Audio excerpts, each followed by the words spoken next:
Movie बहुत ही ज़्यादा suspense से और थ्रिल से भरी हुई है, क्योंकि एक घर में जब एक न्यू फैमिली शिफ्ट होती है तो कुछ दिनों में उनकी बेटी बेसमेंट से, जिसे हम सेलर बोलेंगे, वहाँ से गायब हो जाती है। और सच कहूँ तो तुम गैस ही नहीं कर पाओगे कि वो लड़की आखिरकार गायब कैसे हुई और वो कहाँ चली गई। मूवी की स्टार्टिंग में हम एक फैमिली को एक पुराने से घर में शिफ्ट होते हुए देखते हैं, जिसमें हम स्टीवन और एली, उनके पेरेंट्स ब्रेन और कायरा को साथ में देखते हैं। एली इस घर में शिफ्ट होना नहीं चाहती थी और इसलिए उसे ये घर पसंद भी नहीं आता है, लेकिन उसके डैड घर के कमरे को दिखाकर उसे रहने के लिए कन्विंस करने की कोशिश कर रहे थे। घूमते घूमते सब बेसमेंट के स्टोर में पहुंच जाते हैं। यहाँ इस रूम को ब्रेन सेलर बोलता है। सब सेलर के अंदर जाना चाहते थे, बट काफी धूल जमी हुई थी तो बाहर निकलने लग जाते हैं। जैसे ही एली वहां से निकल रही थी, उससे पहले ही सेलर का गेट अपने आप ही बंद हो जाता है और एली पैनिक करने लग जाती है। गेट का लॉक खराब था और इसलिए गेट नहीं खुलता है, लेकिन फिर ब्रेन को गेट के ऊपर टंगी हुई की दिखती है, जिसकी हेल्प से वो गेट को खोल लेते हैं।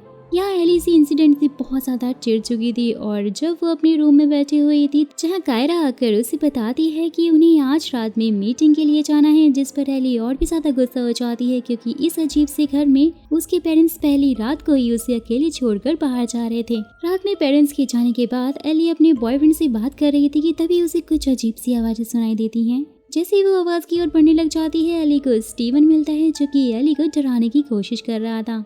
फिर एली कायरा को कॉल करके स्टीवन की शरारत के बारे में बताती है और कायरा स्टीवन को शैतानी करने के लिए उसे डांटती है और उसे मना भी करती है। फिर एली स्टीवन के साथ में उस रूम की ओर जाती है, जिसमें से स्टीवन को एक जानवर के सिर का कंकाल मिलता है। वहाँ पर उन्हें एक पुराना सा ग्रामोफोन मिलता है और स्टीवन बताता है कि उसके दोस्तों का ऐसा मानना है कि इस घर में पहले एक विच रहा करती थी, जिसने शैतान के साथ में समझौता किया था। पहले तो ग्रामोफोन को ऑन करने पर दोनों को एक मैथ्स के इक्वेशन सुनने को मिलती है, जो कि उस ग्रामोफोन पर भी लिखी हुई थी। फिर जब एली टीवी देख रही होती है तो लाइट्स कट हो जाती हैं। वो वापस से अपनी मॉम कायरा को कॉल करती है, जो कि मीटिंग से बाहर आकर एली को सैलून में जाने के लिए बोलती है ताकि वो सर्किट ब्रेकर को चेक कर सके। लेकिन सुबह वाले इंसिडेंट की वजह से एली काफी ज्यादा डरी हुई भी थी, जहाँ कायरा उसे कहती है कि सीढ़ियों से नीचे उतरने तक हम साथ में काउंटिंग करेंगे। दोनों काउंटिंग स्टार्ट करते हैं, पर कायरा शॉक तब हो जाती है गाइस जब एली काउंटिंग 10 से ज्यादा मतलब 11, 12, 13 तक करती है, क्योंकि उस सैलून में सीढ़ियां सिर्फ 10 तक ही थी। फिर एली का कोई रिस्पॉन्स ना मिलने पर कायरा ब्रेन के साथ में फटाफट से घर की ओर निकल जाती है। सैलून में आने पर उन्हें ना तो एली मिलती है और ना ही उसका फोन। फिर जब पूरे घर में ब्रेन को एली नहीं मिलती है तो वो पुलिस को कॉल करके आसपास की जगहों में एली को ढूंढने के लिए बोलता है, पर सुबह तक उसका कुछ भी आता पता नहीं चलता है और कियारा भी रो रो कर बुरे हाल में पहुंच जाती है। ब्रेन कायरा को संभालते हुए समझाता है कि एली यहाँ से चली गई होगी, और क्योंकि उसे ये घर भी पसंद नहीं था, लेकिन कायरा श्योर थी कि एली बिना उसे बताए कहीं भी नहीं जाएगी। नेक्स्ट डे शहर में एली के मिसिंग पोस्टर चिपकाने के बाद कायरा और स्टीवन पुलिस स्टेशन जाते हैं, जहाँ पर ऑफिसर कायरा से यही बोलते हैं कि एली अपनी मर्जी से कहीं चली गई होगी, क्योंकि वो उसके फोन को भी चेक नहीं कर पा रहे हैं। वापस घर आकर कायरा उस घर की हिस्ट्री जानने की कोशिश करती है और स्टीवन से पूछती है कि लास्ट टाइम उसने एली को क्या करते हुए देखा था। तो कायरा को ग्रामोफोन के बारे में पता चलता है। फिर एली के सोशल मीडिया अकाउंट पर कायरा को एक फोटो मिलती है, जिसमें उसने पैर पर एक नो गॉड टैटू भी बनवाया हुआ था, जिसका साफ मतलब था कि एली को भगवान पर भरोसा नहीं था। वापस से कायरा सेलर के अंदर यूवी लाइट्स लेकर जाती है तो उसे सेलर की दीवार पर ढेर सारे स्कल की पेंटिंग्स दिखाई देती हैं, जहाँ कायरा बहुत डर जाती है और पुलिस को बुला लेती है। और फोरेंसिक वाले ये बताते हैं कि ये पेंटिंग 1950 यानी 1950 की है। जहाँ फिर ऑफिसर उनसे इस घर के पिछले ओनर के बारे में पूछता है तो ब्रेन और कायरा को उनके बारे में कुछ भी पता नहीं था, क्योंकि उन्होंने तो ये घर ऑक्शन से ही खरीदा था। फिर ऑफिसर उन्हें उम्मीद ना हारने के लिए बोलकर वहाँ से चला जाता है।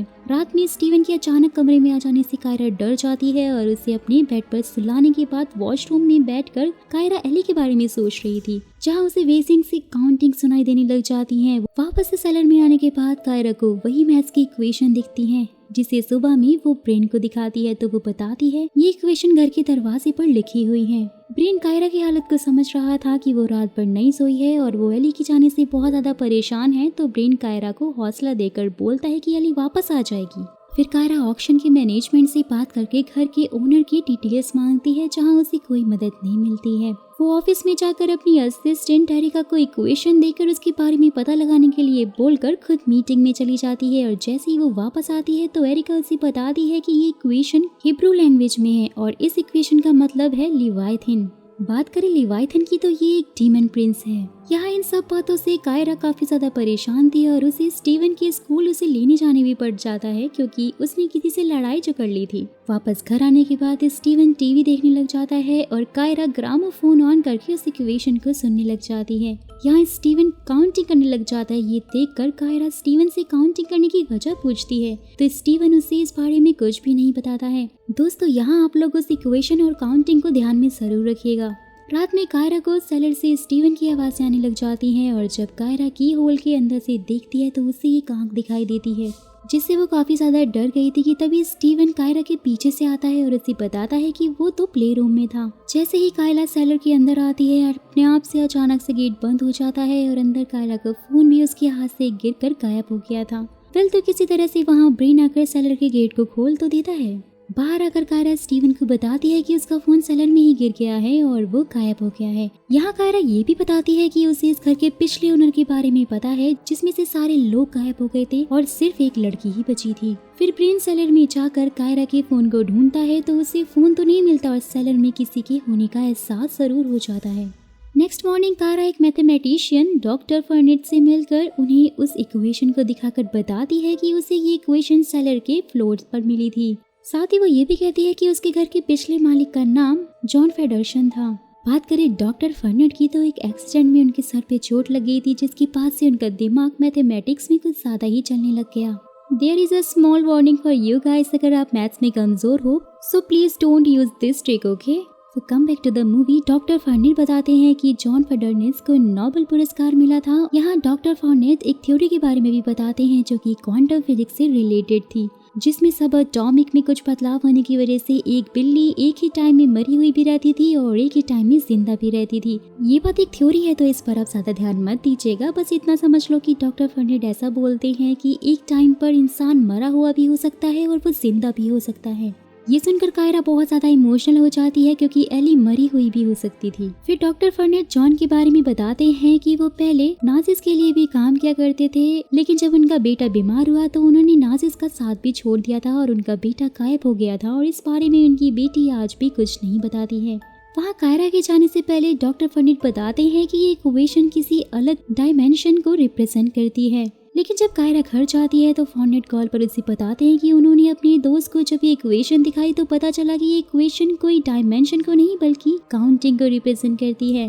दोस्तों, यहाँ काउंटिंग ही है जो कि पूरी मूवी में चल रही है। साथ ही वो बताते हैं कि ऐसा एक इंसिडेंट बेल्जियम में एक परिवार के साथ हुआ था जो कि बाद में अचानक से गायब हो गया था। घर में कायरा ब्रेन को सारी बातें समझा रही थी और स्टीव वीडियो गेम खेल रहा था। थोड़ी देर बाद ही ब्रेन को भी कायरा की बातों पे भरोसा होने लग गया था और वो सेलर में जाकर उस दीवार को तोड़ने लग जाता है। जहाँ कायरा भी उसे देखने आती है कि तभी ऊपर ग्रामोफोन अपने आप ऑन हो जाता है और वो दोनों स्टीव की आवाज सुनकर ऊपर जाते हैं। स्टीवन बताता है कि उसने अपने सामने वाले रूम में एली को देखा है और जब ब्रेन उस रूम में जाता है तो वहाँ पर एली का फोन उन्हें मिलता है। मतलब डॉक्टर फर्नेट की थ्योरी वाली बात कि एली जिंदा भी है और मरी भी है, मे बी वो किसी और ही डायमेंशन में फंसी हुई है। नेक्स्ट सीन में हम कायरा को एक चर्च में रोज से मिलते हुए देखते हैं जो कि जॉन फेडरसन की बेटी थी। रोज से हमें पता चलता है कि उसके पिता ने एक डीमन को समन कर दिया था ताकि उनका बेटा ठीक हो सके और उस डीमन ने सबको मार दिया था। यानी कि दोस्तों, वो जो इक्वेशन के साथ ग्रामोफोन का म्यूजिक है, यहाँ उन दोनों की वजह से सेलर के अंदर का पोर्टल खुल जाता है जो कि एक नरक का द्वार है, जहाँ नरक के अंदर भी उन्हीं के जैसा एक घर है। हो सकता है कि एली उसी पोर्टल के थ्रू दूसरी तरफ फंसी हुई है। ये सब कुछ सुनकर कायरा वापस से घर आती है कि तभी उसकी कार में से ग्रामोफोन वाली चैंटिंग चालू हो जाती है, जिसे बंद करने के बाद जब कायरा घर पहुंचती है तो वो देखती है कि ब्रेन ने वहाँ की चीजों को जोड़कर वहीं एक पेंटाग्राम शेप में सिंबल बनाया है और उस सिंबल को गूगल करने पर पता चलता है कि ये सिंबल बेफोमेट नाम के डीमन को बुलाता है जो कि नरक का द्वारपाल है। यही सिंबल है जिसके इर्द गिर्द ये पूरा घर बना हुआ है। वहीं दूसरी तरफ स्टीवन सेलर में अपने खराब खिलौने को उठाने के लिए गया हुआ था और वहीं ऊपर कायरा ब्रेन को रोज की कही हुई सारी बातें बताने के बाद ग्रामोफोन को ऑन कर देती है क्योंकि उसी की आवाज से पोर्टल खुलता है। नीचे हम स्टीवन को काउंटिंग करते हुए देखते हैं और जब कायरा और ब्रेन स्टीवन की आवाज सुनते हैं तो वो सेलर में आता है जहाँ उन्हें स्टीवन तो नहीं मिलता है, लेकिन वो दोनों ऊपर जाकर स्टीवन को ढूंढते हैं तो उन्हें स्टेयर्स पे एक बॉल नीचे हुए आती दिखती है और काउंटिंग की आवाज का पीछा करने पर उन्हें स्टीवन मिल जाता है। स्टीवन की हालत बहुत खराब थी और वो पानी मांग रहा था। जहाँ कायरा नोटिस करती है कि स्टीवन के चेस्ट पर पेंटागोनल का वही सिंबल बना हुआ है और हंसते हुए वो बोलता है कि उसने डीमन को देखा है। फिर स्टीवन काउंटिंग स्टार्ट कर देता है और ये देखकर कायरा ब्रेन के पास जाती है जो कि नीचे पानी लेने के लिए गया था। कायरा देखती है कि ब्रेन भी काउंटिंग कर रहा है और काउंटिंग खत्म होने पर ब्रेन बोलता है कि गेट कीपर आ गया है। तभी सामने वाले गेट पर जोर जोर से कोई मारने लग जाता है और वो गेट के अंदर आता है, यानी कि बेफोमेट जो कि नर का गेट कीपर है। वहाँ बेफोमेट को देखकर कायरा डर जाती है और सेलर में जाकर खुद को बंद कर लेती है। जैसे ही कायरा एली का नाम पुकारकर आगे अंदर बढ़ ही रही होती है, लेकिन बेफोमेट की आहट सुनकर वो छुपते हुए एक टनल के अंदर पहुंच जाती है, जहां टनल क्रॉस करने पर उसके सामने अरबों की संख्या में लोग दिख रहे थे जो कि काउंटिंग कर रहे थे, यानी वो नरक के अंदर आ गई थी। यहाँ पर सब लोग लाइन में लगकर काउंटिंग कर रहे थे ताकि उनकी बारी आए और उन्हें अपने कर्मों की सजा मिल सके। वहीं उसी लाइन में कायरा अपनी बेटी एली को उसके पैर वाले टैटू को देखकर पहचान लेती है और एली को वापस से घर के अंदर लेकर आ जाती है। घर के अंदर आते ही सबको होश आ गया था, जहां कायरा चिल्लाकर बेफोमेट से बोलती है कि वो घर के अंदर नहीं आ सकता है, तो बेफोमेट दरवाजा पीटना बंद करके वहां से चला जाता है। सब सोच रहे थे कि वो इस नर्क से निकल गए हैं और घर के बाहर जाने पर जब कायरा दरवाजा खोलती है तो उसे बहुत सारी सीढ़ियां नजर आती हैं जो कि नरक की ओर ही जा रही थी। वापस से कायरा, स्टीवन और ब्रेन काउंटिंग स्टार्ट कर देते हैं और यहाँ हम रोज की बात को समझ पाते हैं दोस्तों कि उसने बोला था कि वो सेलर एक पोर्टल है जिसके अंदर जाया तो जा सकता है लेकिन बाहर नहीं आया जा सकता। यहाँ मेरी थ्योरी ये है कि कायरा अभी भी उस पोर्टल से वापस रियल वर्ल्ड में आ सकती है क्योंकि उसने अभी तक डीमन की पोजेशन में आकर एक बार भी काउंटिंग नहीं की थी। सो अब जिनको समझ में नहीं आया उनके लिए छोटा सा रिकैप में बता देती हूँ। 1950 में जॉन फेडरसन नाम का एक डॉक्टर नाजिस के साथ में काम करता था। फिर जब उसका बेटा बीमार हुआ और कोई भी साइंस काम नहीं आई, तब जॉन ने डार्क मैजिक का यूज करके अपने पूरे घर में रिचुअल करके डीमन के साथ में साझा कर लिया था। डीमन उसके पूरे परिवार को नर्क में ले गया था जहाँ सब लोग जिंदा भी थे और नहीं भी, सिर्फ रोज को छोड़कर। यहाँ इतने सालों बाद भी ये सब घटनाएं ब्रेन और कायरा की फैमिली के साथ भी हुई। शायद ये भी हो सकता है कि कायरा भी रोज की तरह ही वहाँ से निकल जाएगी। सो आपके थॉट्स क्या है, आपकी थ्योरी क्या कहती है, आप मुझे कमेंट बॉक्स में कमेंट करके जरूर बताइएगा क्योंकि यही इस थ्रिलर मूवी की द एंड हो जाती है। दोस्तों, एक्सॉर्सिज्म और पोजेशन पे बेस्ड मूवीज आपको पसंद है या नहीं, आप मुझे कमेंट बॉक्स में कमेंट करके बताइएगा और ये भी बताइएगा कि आप कौन सी मूवीज का एक्सप्लेनेशन चाहते हैं। मैं अपनी आने वाली वीडियो में उस मूवी को जरूर एक्सप्लेन करूंगी।